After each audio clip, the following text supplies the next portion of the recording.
Good afternoon. Welcome back to Three Swords Gaming. We're going to continue our Guild Wars 2 personal story playthrough. We are here in the Janthir Wilds, and where we left off is we were helping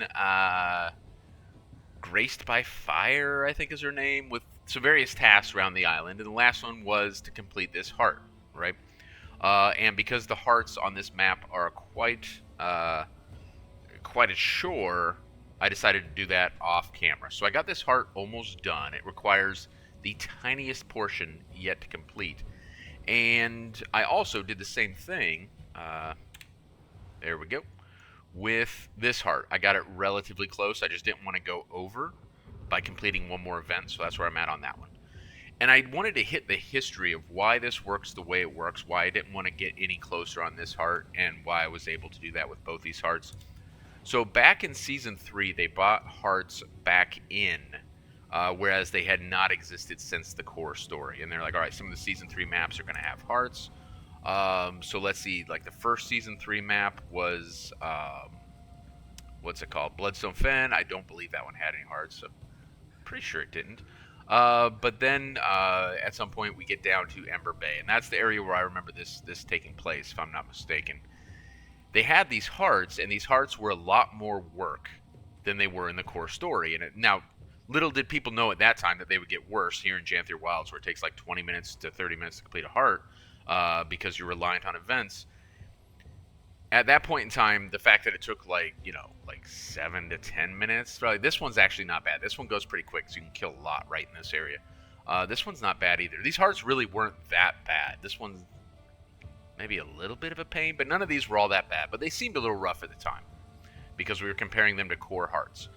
And what would happen is these hearts would reset their progress at reset if you weren't done with them. And people felt like that felt bad, and at the time it kind of did. So what they did is they changed hearts in new content, starting with Season 3, so that the progress did not reset until after you have finished the heart the first time, and then it would reset at daily reset. That still remains true, so I was able to bring this heart to that point, and we can just kind of hold it there. And I did the same thing with the other one, like I said, over in the corner of the map here. But had I completed this one on accident, then I would have had to do it all over again to get it to the right point. So I just let it sit right there because, again, this one can only be done with events.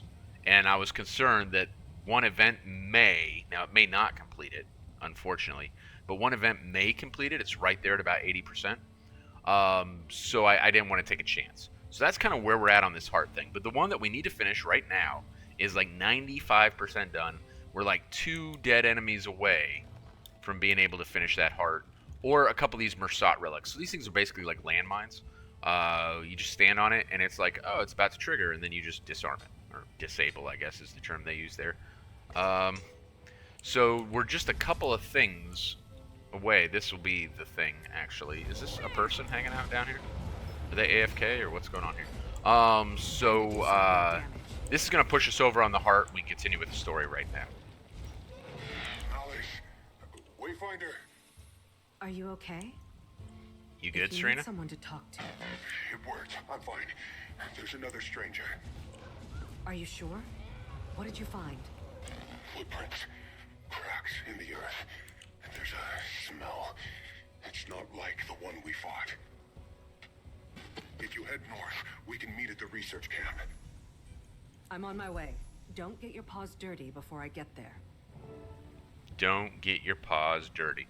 Okay, so another Titan, right? And that is alarming. So we killed the other one, but now we have a second one apparently to contend with. Again, already spoiled by the fact that we had previously seen the meta taking place, and we knew that there were 2 creatures involved in the meta. It wouldn't take a rocket surgeon to identify that probably that is 2 Titans. But now we have that confirmed within the story. So we can kind of run that to ground and see what Pokey is so concerned about. I don't care if his name is Poised Arrow. He'll always be Pokey to me.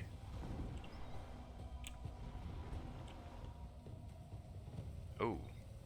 I still need Giant Crab on my main account. Like, for an achievement. There's a thing that I need.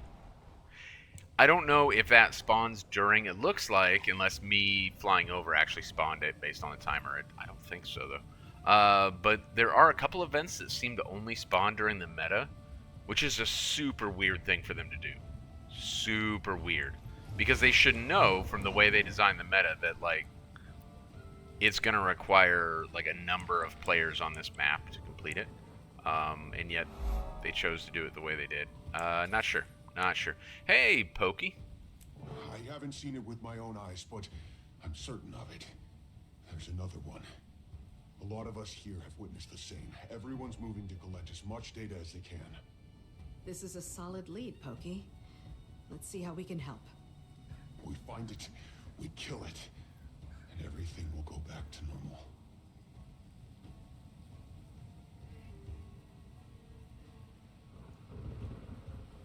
Alright. So, What depraved abominations they oh, are. that's Leaving associated with the nothing meta, that behind dialogue. Except the smells of death and rain.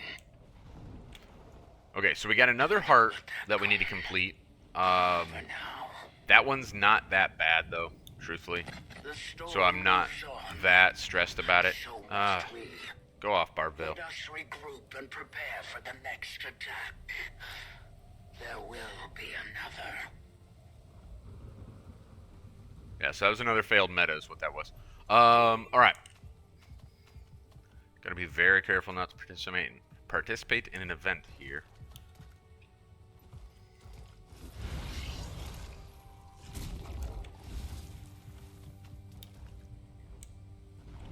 Fortunately, it looks like none are taking place.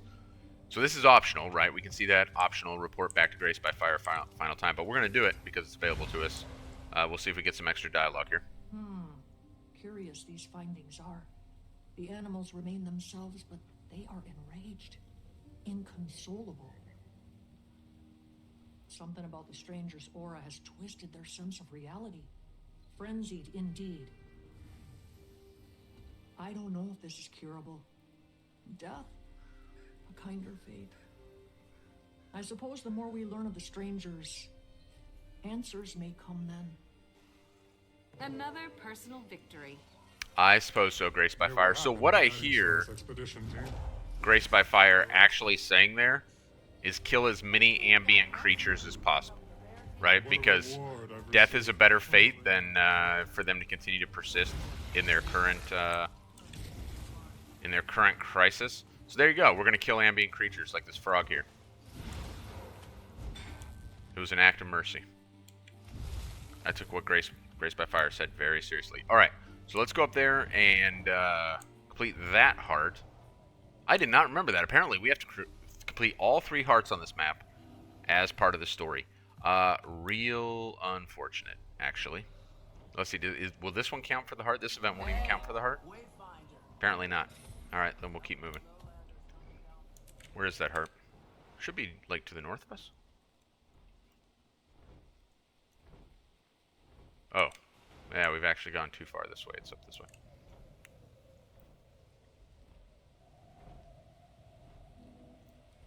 This way is not a cardinal direction. We went too far west. We need to go back east and to the north. My squad leader would be deeply disappointed. I stopped having a squad leader 15 years ago, in case you were curious. Alright. Man, look how much killing that enemy did that. So even these ones that are a little bit easier because events are more accessible, like this event right here, and these are the events we're going to rely on, are like these elemental events. Even though events are more available and there's more we can do to kind of control our progress on this heart, I still think that is disappointing that killing any single foe grants that little progress to the heart. That seems... It makes me wonder what the design philosophy was there. Like what they were like communicating to the player, or how they wanted the player to perceive that. And I think the fact that you get charged lodestones, that's nice. No, the fact that you know, you can repeat the hearts for increasing reward is probably their justification for why they chose to do it that way. However, I don't think that's actually an appropriate view on their part when you talk about development.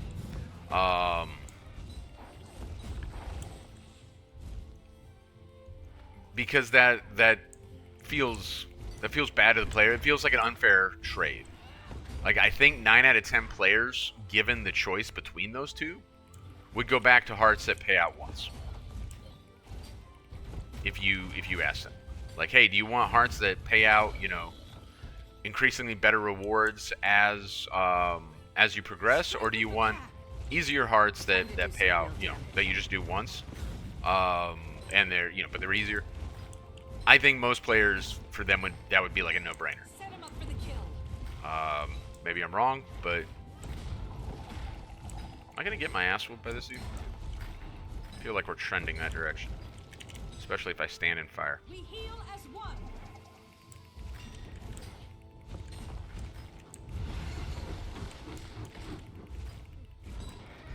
I need to get him down so I can focus on all these other guys.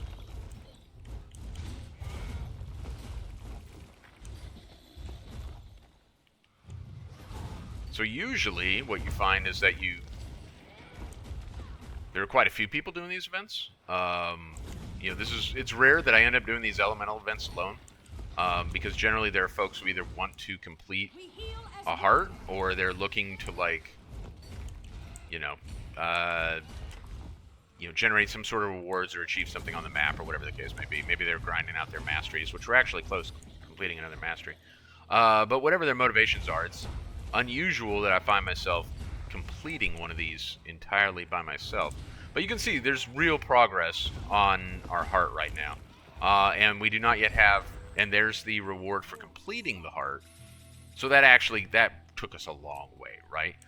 There's one other thing when talking about the hearts that I'd be remiss. Where is the actual? Okay, to these. I would be remiss if I didn't mention. So we've completed a few events. We should have a couple of, like, the heart bonus things in our inventory here. Let's see. We got 8 of them from Lowland Shore. We have none from this map, however. Is that... We really don't have any from this map? Alright. So I was planning to use one of those to kind of advance our progress on this heart. One, to show that, you know, that is an option that's available.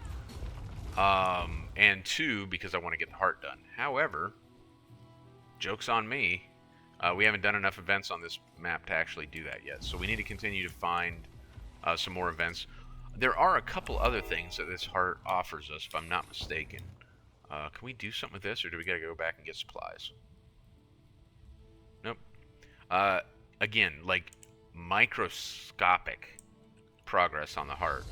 But at least there is something besides events to progress. Wonder how far we can get away from that heart before we... Also, that's another thing that some folks have observed, and I agree with, is another potential solution. Because if you're gonna... The way I was brought up in the army is, if you're gonna say, hey, something's bad, like, then, you know, offer a solution. One of the solutions for these hearts would not only be to give more options for completing them, but also to greatly extend the areas in which you can contribute to the heart. And that way more of the events fall within that domain, and more of the enemies are part of that, and so on and so forth, right? And it is true that considering the size of the map, these hearts, you know, like they could be easily be expanded. The one that we finished a moment ago is oddly small given the space that it has available. So, like, this one down here, it only covers, like, this right here. It doesn't extend over here. It doesn't come up very far north. Maybe that's because of the location of the other two hearts. But, like, this one also, it has a northern limit, even though the map comes, like, way up here. This one, you don't go very far this way, as I recall, before you run out of... So there is still all this space that neither heart is using. And you can come too far this way and so forth before you run out of this heart. Also, with this heart, none of the ghosts up here count for this heart. You add the ghosts, you give players additional opportunities to work on that heart. So if you're not going to adjust, like, the amount of effort required to complete the heart, fine. But at least expand my opportunities to complete it. Because the current state of affairs for all 3 hearts on this map isn't great, doesn't feel particularly good, and the 1 heart is just egregiously bad. Which I've talked about, like, in 3 different videos now, so I guess I'll shut up about it. But since we're doing hearts, just to advance the story, it's worth noting. And that's the other thing about it. So they require, I'd forgotten that since I played through on my main account, that it requires all 3 hearts to advance the story. If you're going to require all 3 hearts to advance the story, like, for Christ's sake, make them to where they don't suck. You know, like, do that for me at least. Throw me a bone. Alright, this might be our last kill to complete this one at least. If not, that grub will do it. You would think so, but no. Elemental event's back up already, though, or that's another one there. Alright, we'll kill an elemental or 2. I'm not going to complete the whole event if we don't need to, though.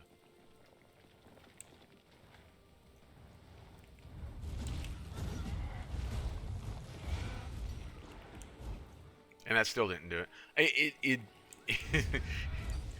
It's shocking. Alright, there we go. Holy smokes, man. Sweet, sweet loot. Yeah, there's nothing sweet about that. Actually, we'll put the war claw to use. If there's any silver lining at all, look, we completed another mastery. Feline reflexes. Does this make our cat bouncy cat? I think it does. We'll go back to homesteading for a little bit. Alright, bouncy cat. Let's see if it works. That should have been it. Yeah, look at that. Now we got bouncy cat. Where am I going? Oh, he's like right up here, isn't he?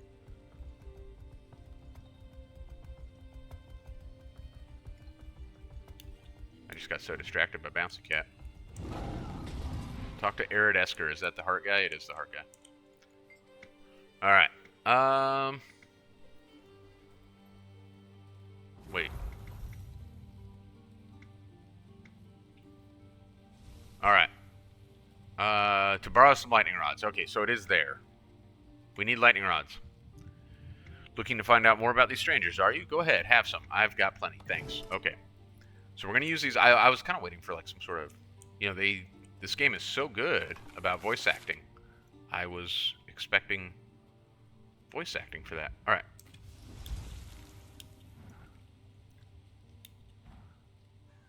Bouncy cat. Tremendously fun. Tremendously fun. Real unfortunate the impact it has on the game because of, you know, just the direction mounts have gone. So it reminds me of something. So today, on my drive home, occasionally, when I'm driving home from work, because I live in the DC area, and if you commute in the DC area, then your life is like constant pain. Right now I have a pretty solid job where I only commute for like a half hour to 40 minutes depending on traffic. My previous job, which may also be my next job depending on how things work out, my commute was about an hour in the morning and an hour and 15 minutes to an hour and a half in the afternoon, right? Which is incredibly painful. So sometimes I'll listen to YouTube videos, won't watch them, obviously, because that would be just like reprehensibly negligent. But I'll listen to them sometimes. And so I was listening to Mighty Teapot's tier list video for the various content releases. And it was actually my favorite Mighty Teapot video that I've ever listened to. That should do it.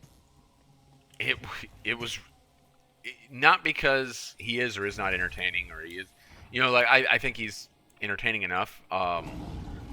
There's a massive generational gap between me and him. Like, that is clear. So some of his content kind of grates for me.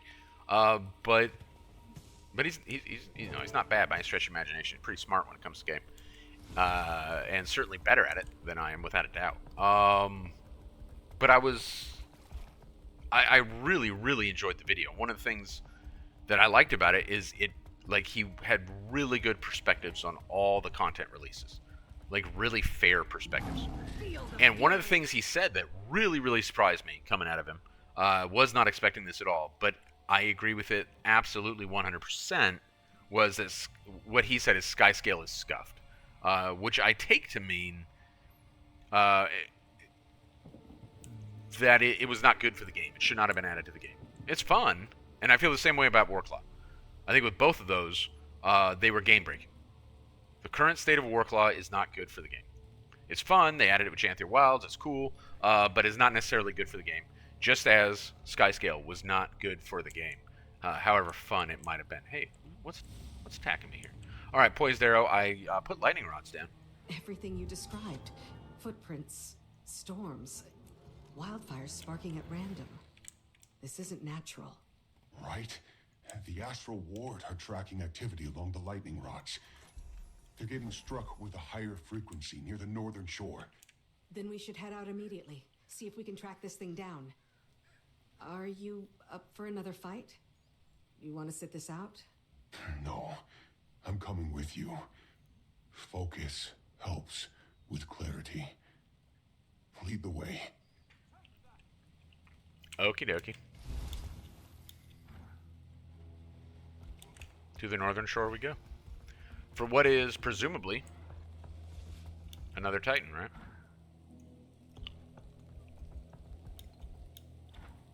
Super fun. Not good for the game.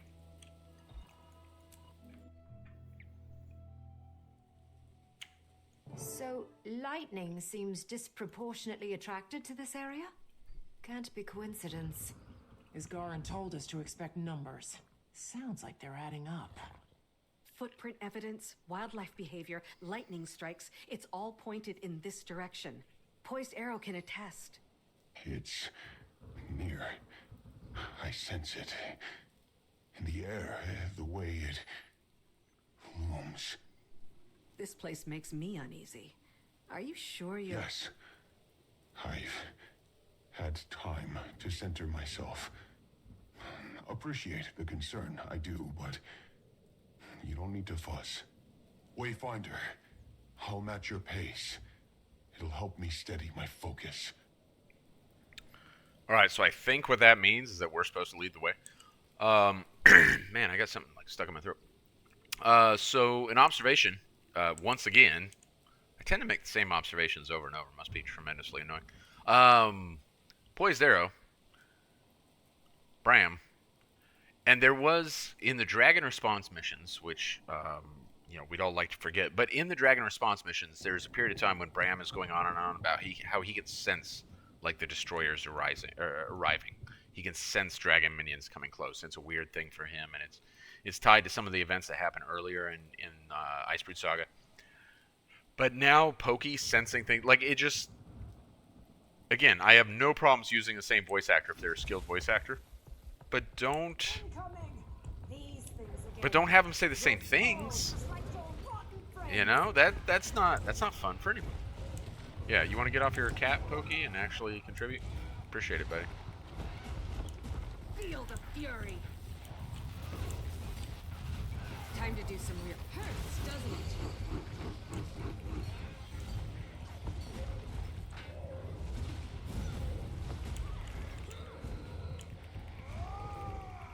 What's going on?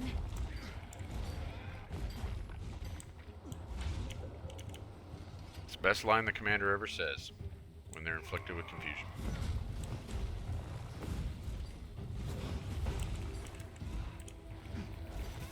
My fur is crackling. Might hate these more than the rotting ones. Alright, so what we're meant to, like, perceive here, even in the appearance of the minions, the Titan spawn, or whatever they're called, is that, these Titans can manifest in different ways, with different characteristics. So these ones are more crystalline in nature, and that has to do with their, like, channeling of, of this, like, of the electricity, the lightning, and so forth. I don't necessarily love the lightning thing. Like, hey man, some places in the world do get struck more with lightning than other places. But what they're trying to communicate is this variation between the Titans, which we should find, to be interesting. Field, clear the air. I'll break you down. Wither.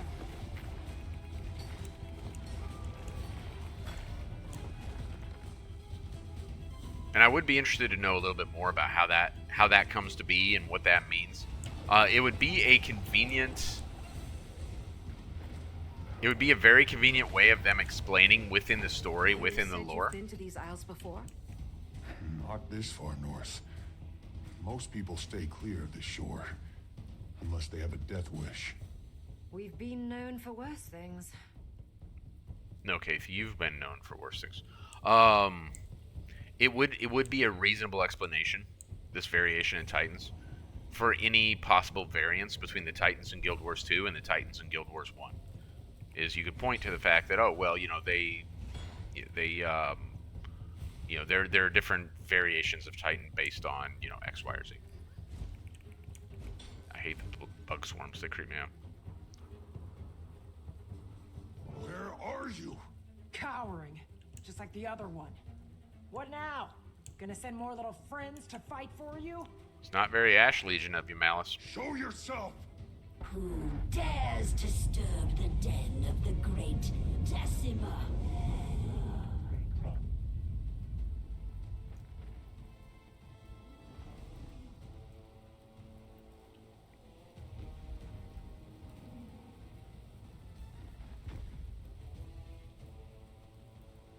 Oh, look how small they are.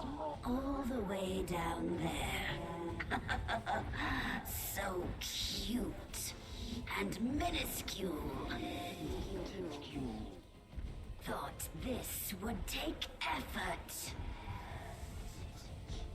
Is that what has my darlings all riled up?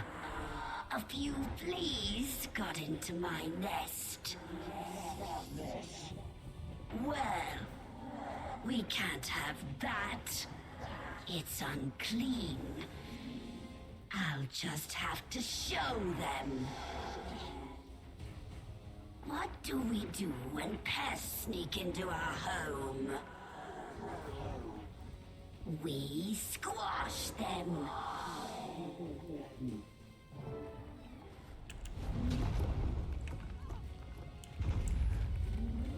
Feel the fury.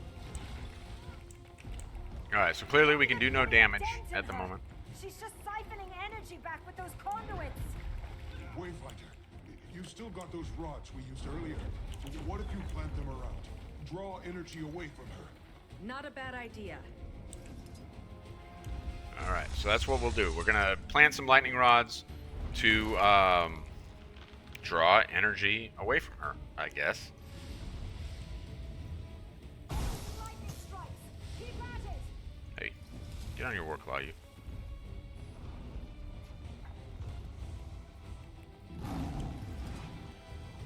What now, are you?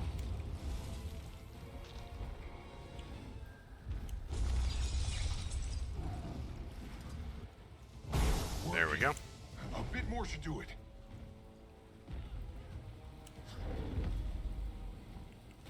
I'll break you down. Ooh, I don't think I dodged that one. Did very little damage, though. Alright. So I am not like a big time, instance content player in the sense that I don't really play raids or strikes, and I've talked quite a bit about that in previous content and so forth. But I do appreciate them introducing... Oh, that was important dialogue. Alright, so now I need to use my Warclaw in what is a great... Where is it? Oh, I gotta hook the chain up first. Hook the chain up. And then follow our little path here. This is great. It's also straight out of Star Wars. Remember when he, like, trips the walkie thingy. Sorry if I'm not a Star Wars nerd. I'm just not. But this is a great use of the Warclaw in combat. Like, this is better combat mount than shoot fireballs. I don't love the idea of combat mounts in general, but that's a good implementation, and I like that. Anyway, what was I talking about? Oh yeah, I do really like anytime, because I understand what they're doing and I appreciate it. I like it anytime that ArenaNet introduces mechanics that will be used in like a strike or a raid or a fractal or whatever, in personal story, open world, or both. Preferably both. And now that they got the convergences, like hell, like introduce it, use those same mechanics throughout. That way, it really does, in my opinion, make that content more accessible to folks because they understand how it works. So that's one less thing they have to worry about, is some of the specific mechanics. It doesn't mean that all the encounters have to be exactly the same. I think probably, like, folks don't necessarily want that. But, you know, like the green line and the green circle and so forth. Yeah, introduce that stuff. Now, in the past, sometimes they've introduced it and then it hasn't worked the same, or it hasn't worked right. That's bad. Failed to dodge. Like, it needs to work. If you're going to do that, it needs to work correctly. I specifically remember in Soto when there was like a thing that didn't work the way that it was like supposed to, and it was very confusing. That had to do with stacking on circles. But putting that off to the side, like if they can get it straight, there needs to be consistency between every time they use it across expansions. They can't change it. Now that they've done it one way in this expansion, they can't go and do it another way in another expansion. Like, you gotta be consistent about it. But introducing it is great. Like, definitely do that. Still, barely. I'm actually taking some damage now. We heal as one.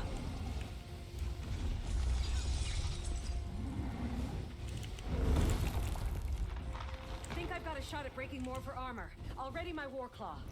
You should do that. I'm out of range. There we go.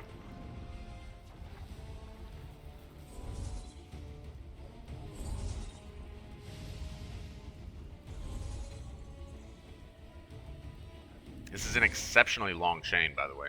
Super long. Where's this Warclaw keeping all that chain? Pretty weird, man.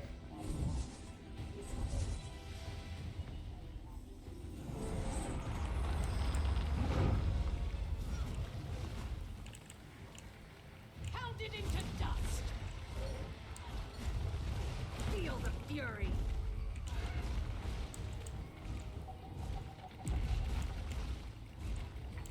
What? No. We've come too far. Oh, Pokey. Hurts, doesn't it? Pokey! Hold on. I'm coming to help you. Alright. You alright, buddy? Couldn't risk her getting the upper hand. Know when to step away. I'll break you down. Shut up, Commander. We're preaching. You lazy slug. I can smell your walk from here. How did I get stuck with such a selfish pissant for a brother? Wow, language adjustment. And which of your groveling toadies did you hide behind? I know you didn't fight them yourself. If you don't get over here right now, I'll tell her all about it.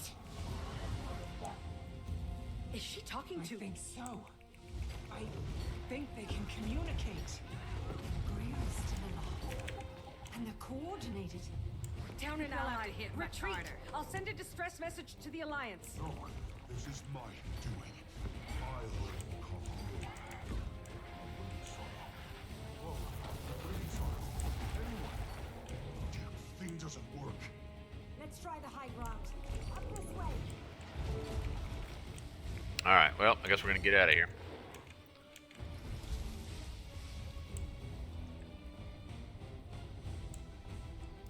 Come on, Pokey.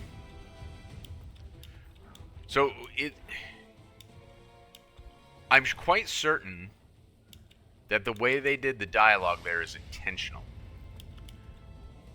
And I'm wondering, like, what the intent was. Where Decima sounds like, when speaking to a sibling, sounds like extremely immature. Need help. What's wrong? I'm hurt. I'm at... I know where you are. I'll conjure you a portal. Scurry home now, little fleas.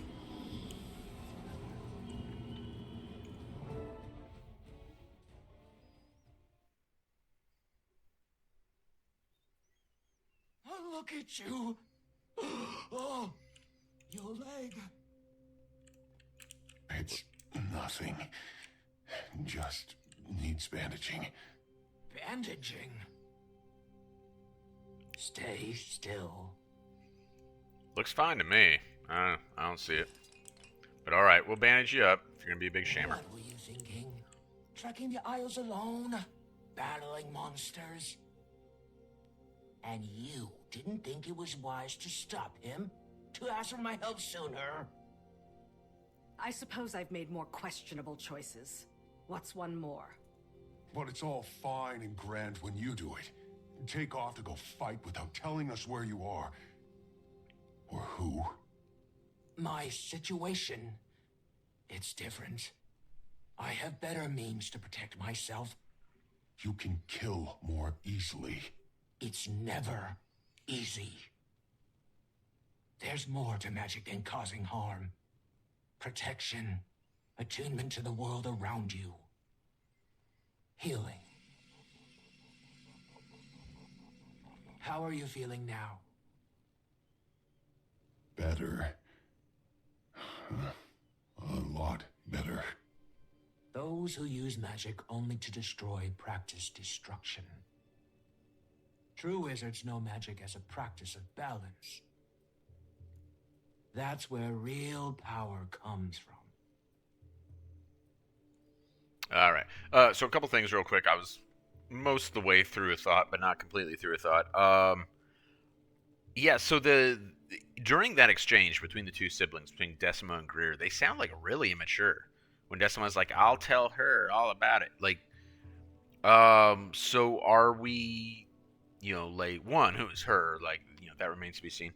But two, what are we meant to perceive there? Like, are we meant to perceive that they are, at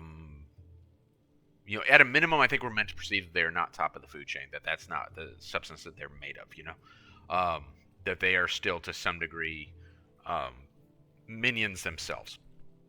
But it is a little bit interesting the way they phrase that. And then in here, like the commander's dialogue here is just trash. Like it's absolutely awful. Where the commander is like a real like snot about it. Like I suppose I've made more questionable choices. What's one more? So she's like throwing back something at Waiting Sorrow. And besides the fact that it's like super childish and just makes the commander look like a real piece of trash, it also like draws some sort of equivocation between Waiting Sorrow and Poised Arrow when there is none. We're like, I don't know, how old's the commander? Is the commander like 26, 28?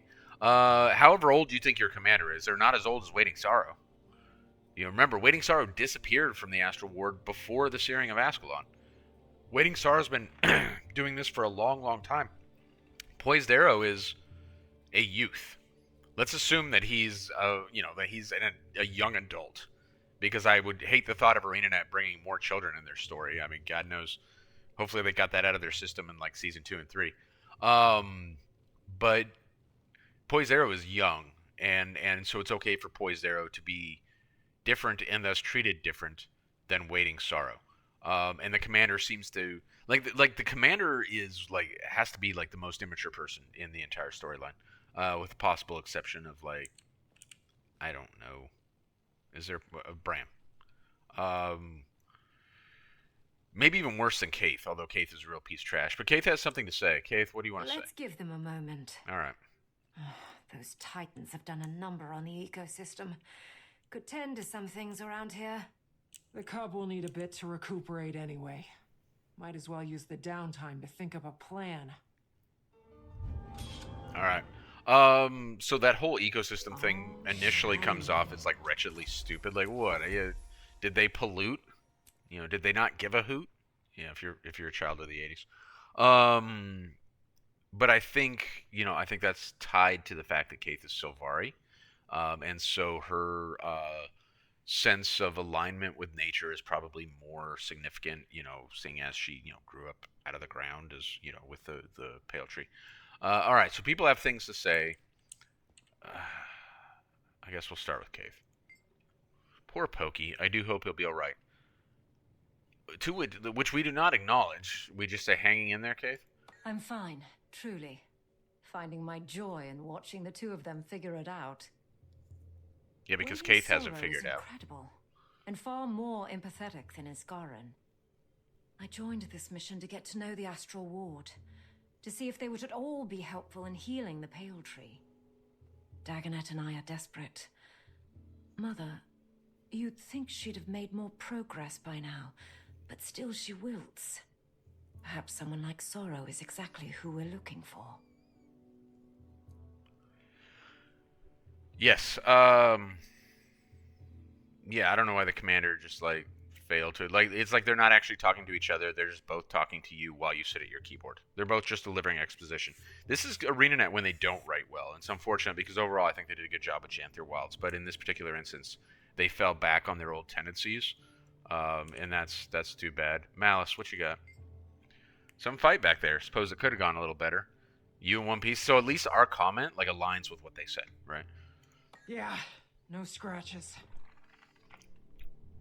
Thinking a lot about Krisha and the vote. I was mad. Let her see that I was mad. I'm an imperator, that's not good. But that's not the point. Her choice wasn't wrong. We didn't know enough. And now we know that there are 2 Titans. Do we hunt them down while they're weak? Do we have time to wait? I don't know. Much better writing there. That's like good introspection and well presented, coming from a character who comes from like a military background. With the Char culture being military in nature, like it's like a martial culture. So that much better dialogue there. Waiting Sorrow, what do you got? Pokey. Poised arrow. Sorry. I'm sorry that I lied to you. That my lie put you in danger. Ma called me Pokey because I was always watching the leaves float down the stream. Paws never clean. Eyes to the sky, I was. Pa didn't call me Pokey until she died. I think he started to do it to remind me of her. Worked, it did. I miss her. I wish I'd known your ma longer. Me too. Impatient she could be, but she was kind and strong. She would have been a great claw. Grandma had already woven a blanket for Ma's right of the sun path. We burned it when she died. I remember that bonfire. Huh. I still felt like an outsider then. But listening to everyone weep together was the most connected I'd felt with the Bearkin in a very, very long while. Fit in you do. Even if you are some wizard, whatever that means. Do you think you're gonna go back to the Skywatchers? I don't know yet, Poyadero. I have many mistakes to atone for. Trust to regain. Yours included. You can call me Pokey. Pokey. Is it just me, or am I amazing? Okay, so we get the full gamut here. I actually like this. I like the way this happened. And I got lucky and just did that in that sequence. Terrible dialogue writing. This whole exchange. Bad. Not bad. And then we weren't actually involved in this exchange. Maybe that's what made this one the best, is the fact that Commander didn't speak. Good. Like, really good. We see what ArenaNet's capable of when they do a good job. But then they also do this. And I don't know how that happens. Like, I don't know how many people are in the room when they come up with this stuff. I don't know who's like takes lead and who follows, and like I have no insight whatsoever into their processes. But like, if they could be more of this and less of our exchange with Kaith, like, then that would be amazing. So they have a really potentially interesting thing going here about Waiting Sorrow and Poised Arrow and kind of how their relationship is developing. And there's so much potential for them over 3 more releases for them to somehow fumble that. at some point, like, they're gonna fall back on this dialogue, like what we had with Cave, and that, like, it bums me out. It really does, because they're capable of this, and then they just don't do it. It's too bad. I do like that this instance takes place here in the homestead. This is central to the release. One, it's like it's probably, in my opinion, every player is different. Some players don't care about the homestead at all. Others really like it. But I think if you were to just take like a big sampling of just random Guild Wars 2 players, I think the homestead is incredibly important for marketing this expansion. I think a lot of folks, it's the number one selling point for this expansion. So bring us back to it and do it in a way that's natural, and I think they did achieve that here. It made sense for this to take place in the homestead. They could have done this in the village as well, but in a sense, the homestead is actually better, because that way this conversation between Poised Arrow and Waiting Sorrow can take place outside of the prying ears of the village. Because clearly the village does not have a lot of privacy. Like, we see that in everything they have set up in the village. They're so communal that there's probably not a strong sense of privacy. So for that exchange to take place there in our homestead, which presumably, I guess, is whenever we leave our homestead, it brings us back here. So I guess, our homestead is somewhere in this general ballpark of the village, presumably.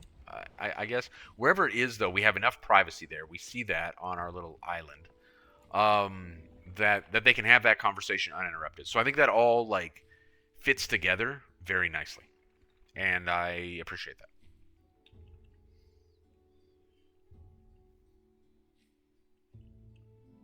All right, Frode. What's up? So we're going to come back here and talk to Frode and update him. Are we going to update him that we found Waiting Sorrow? I actually don't remember if we do or not, but I guess we're about to find out. Are we not going to tell him? Right where I left you. Tell me you've pulled yourself away for a meal at least. Wayfinder, there's been plenty to keep me busy of late, though I don't need to tell you that. Afraid this won't settle your nerves any?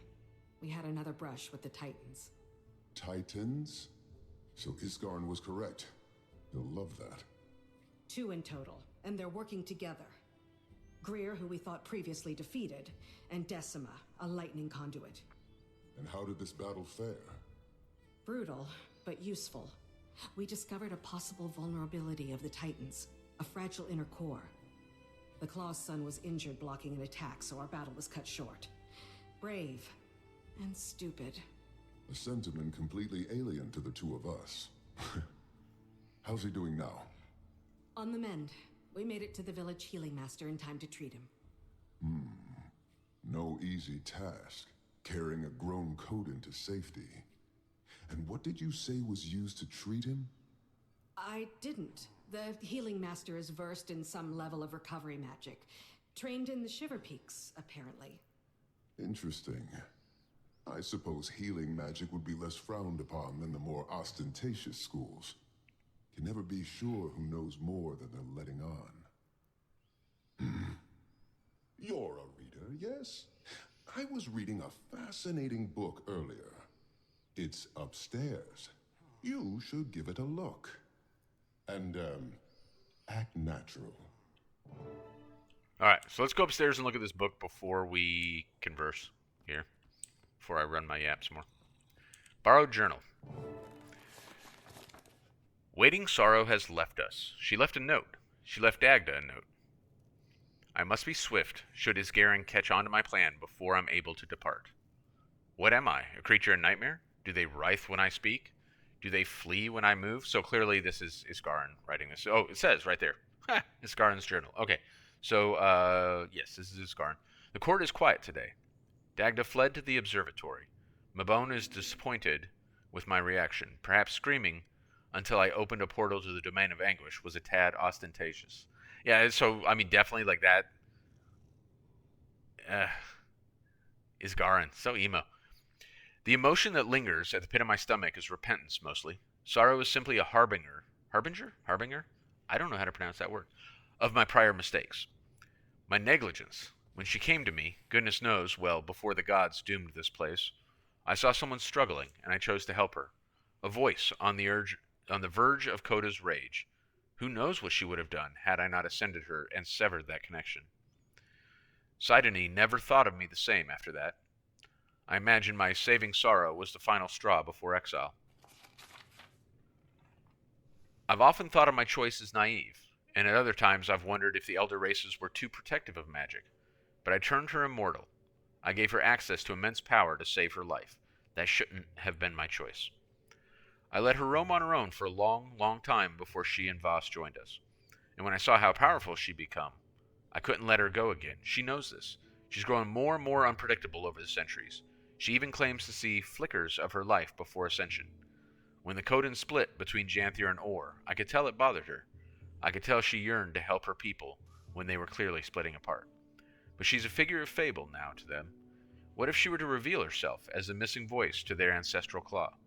The claw that determined the fate of all Codan when he moved them to safety. She'd cause riots. They're already fragile enough.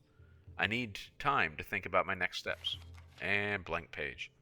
Unless, Anise wrote something there and we just can't read it. All right, there's actually a lot here. So one, the fact that we're up here reading this, Frode directed us to go read this in the first place, and I think we could also tell from like his tone of voice and the fact that he said things like, what did he actually say? Where's Frode? Well, first of all, he makes the observation, no easy task carrying a grown Codan into safety. Yeah, like who would have done that? Me and Kaith? I mean, how much these Codan are bigger than the ones in the Shiver Peaks? Like, I mean, they must be like 600 pounds. And what did you say was used to treat him? And the commander says, I didn't. The healing master, and then the commander like spins some BS, right? And Frode says, he ends with, can never be sure who knows more than they're letting on. And it appears he's saying that about the healer, but I don't think he is. I think he's saying that about us, right? And I probably most players pick up on that. So then he sends us up here to read this. And there are some things that answer some of the questions that I posited earlier. I don't know how well I actually read this when I played through my main account. So now that I read it out loud, I catch a few things. So one, yes, again, Isgarin is just ridiculous with his like over the top nonsense all the time. We get more about one, why she's immortal, right? He mentions that. So it's not that the Wizard's Tower kept her alive, although I still wonder about that. I wonder how old Frode is and some of this other stuff. Although the Norn do live longer than humans, but we specifically hear he turned her immortal. Thus, the fact that she fled the Astral Ward before the Searing, so she could be 500, 600, whatever years old, maybe more, because that was 250 some odd, 260 now years ago, and she had fled the Astral Ward even before that, and that was after she had been around long enough to like befriend Dagda and everything else, right? And Mabon apparently as well, because Mabon was disappointed in the reaction, or at least in Isgarin's reaction, if not in Isgarin's decision and how things played out. But there's a couple other things interesting here. So, Sidoni never thought of me the same after that. I imagine saving Sorrow was the final straw before exile. So I think the events described here are before the Astral Ward and probably led to Isgarin's being exiled from the Seers here on Tyria, and then subsequently he founded the Ward. But I'm really weak on lore when it comes to like that deep level of lore, particularly since Soda was so trash. I did not pay good attention to lore in Soda, so there may be some things I'm missing there. But that's the impression I'm getting. I'm believing that Sidoni was another seer, so somebody send Wooden Potatoes a message, ask him. I'm confident he knows. I let her roam on her own for a long, long time before she and Voss joined us. So again, if we had a better timeline as far as like Voss and his history and stuff, then that might give us like a better idea of like the timelines here. But she is incredibly old before she and Voss joined us. So is that post founding of Astral Ward? Did she come to the Astral Ward? But also, like, he didn't even just say a long time. And keep in mind, Isgarin's perspective of time is different than ours, and he makes a point of pointing that out. And yet he describes this as a long, long time between when he saved her and when she joins the Astral Ward. So we're talking an incredibly long timeline in general here. She's grown more and more unpredictable over the centuries. So we get the time there. And then again, we get the Codan split between Janthir and Orr.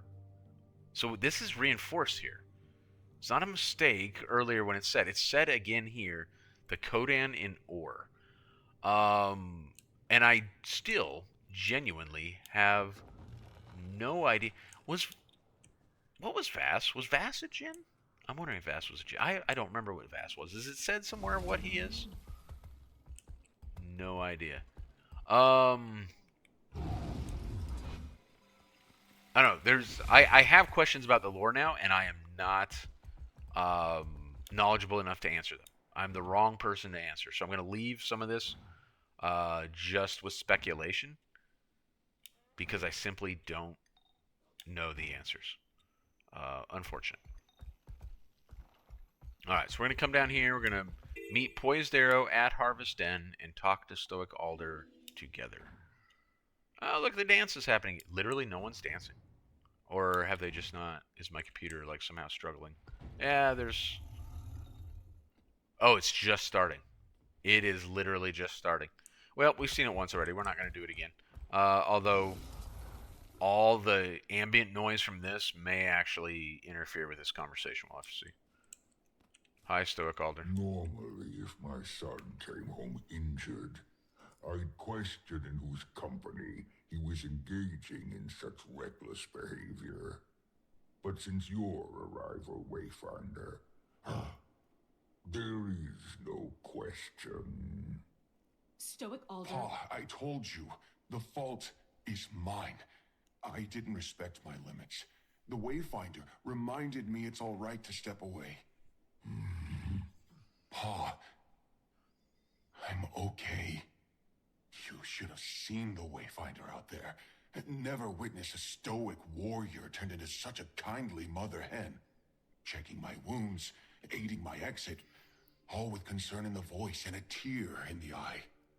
Might be a bit of an exaggeration. Regardless, my son requires time to recuperate, as does the ecosystem. The Titans have done a number on our community. Initiatives are underway in Moldering Greenwood and Stricken Plains to restore the local flora and fauna. Wayfinder, any additional aid you may provide would greatly benefit our restorative efforts. Say no more. Happy to help. Okie dokie. Use your Warclaw to sniff out and rescue ailing animals hiding in the Moldering Greenwood. Use your Warclaw to collect vulnerable seedlings covered by wildfire ash in Stricken Plains. So this is... I want to make sure I give credit to ArenaNet for the things they do well. I really try, because I'm so hard on them for their writing of the story. Really unfairly. Like, I really need to practice, like, some expectation management when it comes to their writing. Because it's never going to be good. But I definitely need to give them credit where credit's due. One thing that they definitely deserve credit for is in this release, at least. We'll see how the subsequent releases go. They drastically cut down on the green bars by doing things like this. And it's really good because I'm not the least bit disappointed by going to do these tasks. I can use the Warclaw sniff skill to do these different things. And I can use my Warclaw to gather seeds and stuff like. And all of that, like, feels much better than green bar do events. So, like, I'm really glad that they paid attention to, and I think this last heart comes after that, after we do these things. I'm really glad that they paid attention to folks who were unhappy with those things, because I was certainly one of them. But my voice is, not nearly noticeable enough. But fortunately, like, other folks who have voices that are heard said things about it, and they paid attention, and that is really much better for the game, because it's such a marked improvement over the green bar. This release is better than Secrets of the Obscure for that reason alone, right? I mean, there's a lot of other reasons, but, like, I shouldn't say for that reason alone. There is a very clear example of this release being better than Secrets of the Obscure. So if you ask me, like, give me concrete reasons, I could give you a lot of them, but there's one solid example, right? Okay, so we're going to wrap this video up here, and then I think probably we can take care of our chores and do the last instance all in the last video, because this next instance should be the last one if I'm not mistaken. So we can take care of all that in the last video, and that'll be it for this playthrough until they circle back around with the next release. But we will also do what's it called? What am I looking for here? We'll also do this. In fact, we'll buy it now so that I create room. There we go. We bought it. Purchase following Star Quest license, step 1. All right, so once we finish the story from this release, then we'll go speak with Field Archivist Yearly in Lowland Shore, and we will add that to to our story playthrough, because it's so good. Another great thing they've done with this release is add like content stuff in the Wizard's Vault. Super good. So we're gonna add that to our story playthrough. All right, I'm gonna get out of here before I accidentally participate in this event, because I don't want to accidentally complete this heart. So I will catch you next time, and we will wrap up this portion of Janthir Wilds. Thank you much.